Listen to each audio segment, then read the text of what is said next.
Shock Monkey Radio is created by adults for entertainment purposes. The views and opinions expressed here do not reflect the sponsors or FXPG Public Radio. For additional information, refer to the U.S. Bill of Rights. Stand warned.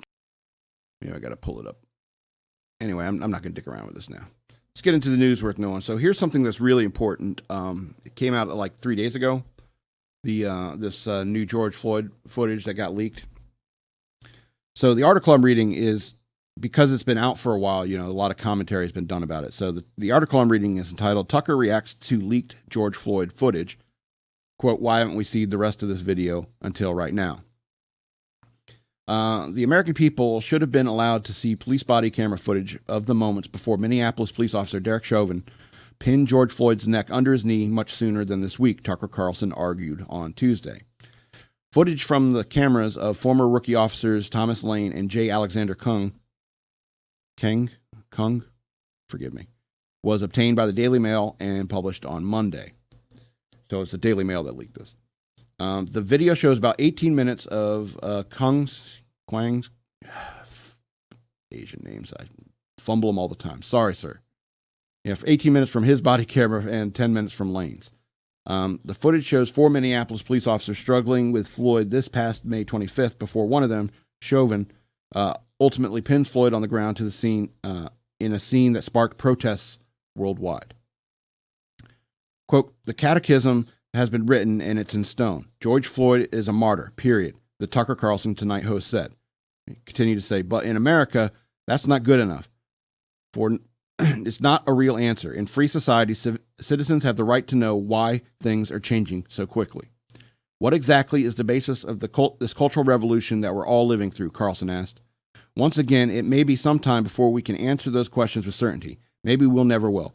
We'll probably debate them for decades. But more facts are always the first step toward establishing what the truth is.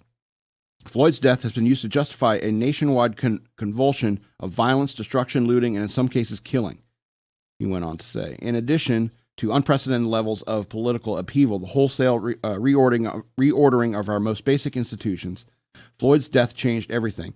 It was a pivot point in American history, no matter what side you're on. It's very clear at this point. So with all that in mind, it's striking how little we know about months later about how exactly George Floyd died. He then played clips of the body camera footage. Prior to its publication by the Daily Mail, the video was only available for viewing at the Hennepin County Courthouse by appointment only. Quote, you can decide for yourself what you think of the video, and we hope you will. That's the whole point of having a news network, to bring you the facts and allow you to decide what they amount to. We hope that this takes place in this case, Carlson said. So the question is, why haven't we seen the rest of this video until right now? This video seems relevant, particularly considering all that happened next. Now, I don't know if you've seen this new body cam footage. There's Tucker. Oops. Anyway, yeah, I don't know if you've seen this body cam footage, but you should go and check it out. It's it's leaked. It's out now, so you should definitely go see it. I watched it, and it kind of shows that George Floyd was kind of being a dick. All right. They come up on him in the car. He was acting like real nervous and moving around a lot. And he kept, the cop said, show me your hands. He just kept fumbling around inside the car, inside the vehicle. And so the cop pulled his pistol and they had it pointed at him. Absolutely. Because he couldn't see his hands. And then when George Floyd put his hands on the steering wheel, the cop holstered his weapon. All right.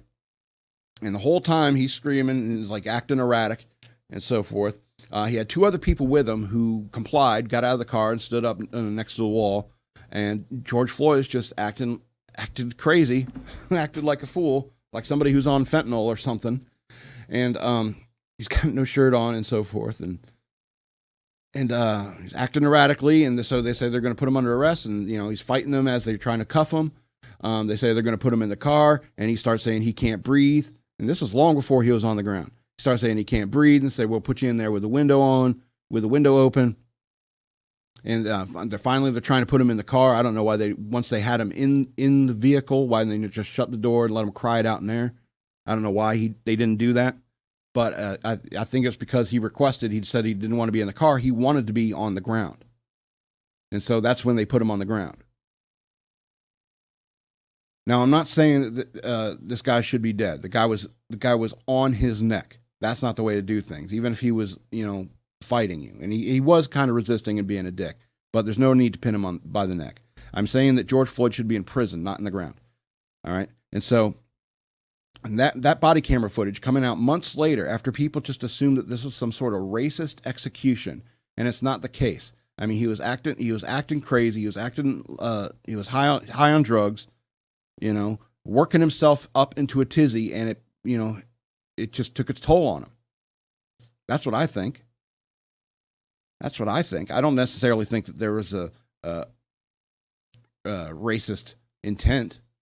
Maybe with Chauvin, with putting the knee on the leg. I absolutely think that manslaughter should be in the works for him. But these other cops, I don't know if they even need to be charged. And I mean, this can change the whole narrative. People have been like, Portland's been burning. Seattle's been burning. Minneapolis has been burning. It's been bad out there all over this one incident. And now we got this body camera footage, and it kind of shows George Floyd in a completely different light. I'm not saying that it should have ended up dead, but he was kind of being a dick. And the other people that were with him complied with the police officers, and they're alive today. So I think this is a very important news story, and I think that everyone should be talking more about it, because this changes the entire narrative. If you're a good-hearted person who believes in law and order and wants justice to prevail, it's like you can understand a bunch of peaceful protesters if there was really some sort of racial incident. But I don't think this is racial at all. I think this is just a criminal knowing he was caught and acting the fool. People want to believe that, justice isn't enacted in the streets. And I mean, even going back as far as these people claiming that they were they travelers, that they're not part of the U.S. Constitution, what were they called? The road pirates or something like that. I'm not driving this vehicle. I'm traveling, and you have no right. It's like, I want to speak to your superior. You have to bring me your superior. And so it goes back to that, where people think that justice is enacted in the streets, and it's not enacted in the streets. It's enacted in courtrooms, all right, in courthouses. And so when you get a guy like George Floyd, who's caught and he knows he's got drugs in his system, he doesn't want to go and face that court date, because he knows he's going to lose in court, because they're going to draw his blood. They're going to find out that he was intoxicated. And so he knows he's going to lose that case. So that's why they fight at the moment of arrest. All right. It's just like that guy, what's his name? Rayshard Brooks down in Atlanta. As soon as he realized he was going to go to jail and therefore court and therefore get a conviction because he knows he's guilty. All right. That's when he decided to fight those cops, and he ended up dying. He should have just had your day in court, resign yourself to the fact, hey, you caught me. I shouldn't have been doing this. But no, he died because he felt like he had to fight his way out of it.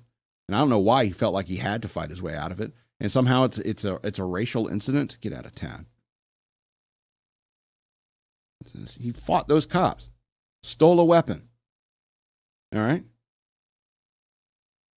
Anyway, so I think this is a very important story about this new footage of George Floyd's arrest. It's I don't know. It seems like a lot of property has been damaged. A lot of people have been misled, about the narrative of what actually happened on that May 25th day. All right. The media caught a clip, and it's just one clip, and they probably didn't search for anything else because they had what they wanted. They had the clip of Derek Chauvin kneeling on that dude for almost 9 minutes. And that was the only clip they wanted. All right. So I don't know what the question here. I don't know what Tucker is asking. I don't really watch him religiously. I think he's a little, I don't know, too conservative for me. And so I don't know how quickly all of that information should be out in the public. I think that's the question he's asking. It's like once there's an arrest or some incident like that, should the body cam footage immediately be released to the public? I mean, because there's all sorts of legal implications in terms of people who are in it and so forth.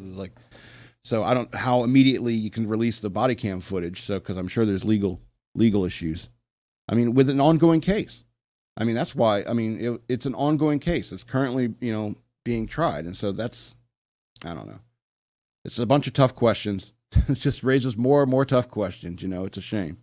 It really is.